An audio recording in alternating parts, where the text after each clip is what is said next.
తెలంగాణ రాజకీయాల్లో మరో సంచలన పరిణామం చోటు చేసుకుంది. ఫార్ములా ఈ కార్ రేసింగ్ లో బిగ్ ట్విస్ట్ నెలకొంది. ఈ రేసులో భారీ అవినీతికి పాల్పడినట్లుగా ప్రభుత్వం నిర్ధారణకు వచ్చింది.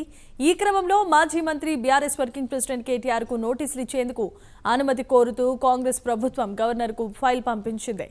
తాజాగా ఆ ఫైల్ ను గవర్నర్ ఆమోదించినట్లుగా సమాచారం.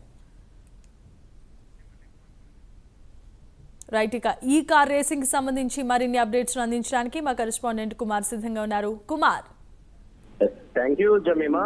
ఏదైతే ఫార్ములా ఈ కార్ రేస్ వ్యవహారంలోని మాజీ మంత్రి అలాగే ప్రస్తుత ఎమ్మెల్యే కేటీఆర్ పై ఎఫ్ఐఆర్ నమోదుకు గవర్నర్ ఆమోదించినట్లయితే ప్రస్తుతం విశ్వసనీయ వర్గాలు అయితే తెలియజేస్తుంది.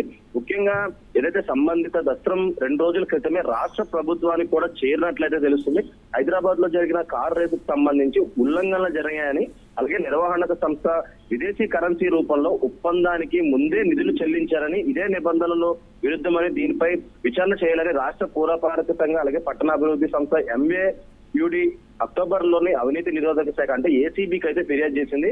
ముఖ్యంగా సంబంధం లేని హెచ్ఎండిఏ ఒప్పందం చేసుకోవడం, అలాగే రిజర్వ్ బ్యాంక్ ముందస్తు అనుమతి లేకుండానే 2 దఫాలుగా 46 కోట్లను విదేశీ కరెన్సీ రూపంలో చెల్లించడం, దీనికి హెచ్ఎండిఏ బోర్డు అనుమతి లేకపోవడం తదితర అంశాలు ఇందులో అయితే పేర్కొనడం జరిగింది. ముఖ్యంగా అప్పటి పురపాలక సంస్థ ప్రత్యేక ప్రధాన కార్యదర్శి అరవింద్ కుమార్, అప్పటి చీఫ్ ఇంజనీర్ తో పాటు గత ప్రభుత్వంలోని పురపాలక పట్టణాభివృద్ధి శాఖ మంత్రిగా పనిచేసిన కేటీఆర్ పై ఎఫ్ఐఆర్ నమోదు చేయడానికి అనుమతి ఇవ్వాలంటూ కూడా ప్రభుత్వానికి ఏసీబీ లేఖ అయితే రాసింది. ఈ నేపథ్యంలోనే ఇద్దరు అధికారులపై విచారణకు అనుమతించడం కూడా ప్రభుత్వం అయితే అనుమతించింది.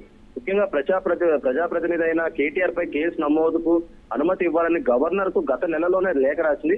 ఈ అంశంపై న్యాయ సలహా తీసుకున్న అనంతరం గవర్నర్ అనుమతించినట్లయితే ప్రస్తుతం తెలుస్తుంది. ఫార్ములా ఈ కార్ రేస్ పై ఈ ఏడాది ఆరంభంలోనే ప్రస్తుత పురపాలక శాఖ కార్యదర్శి, అప్పటి పురపాలక శాఖ ప్రత్యేక కార్యదర్శి అయిన అరవింద్ కుమార్ కూడా నోటీసులు ఇవ్వగా దానికి ఆయన సమాధానం అయితే ఇచ్చారు. ముఖ్యంగా అప్పటి నుంచి ఈ కార్ రేసింగ్ అయితే పూర్తిగా చర్చల్లోనే ఉంది.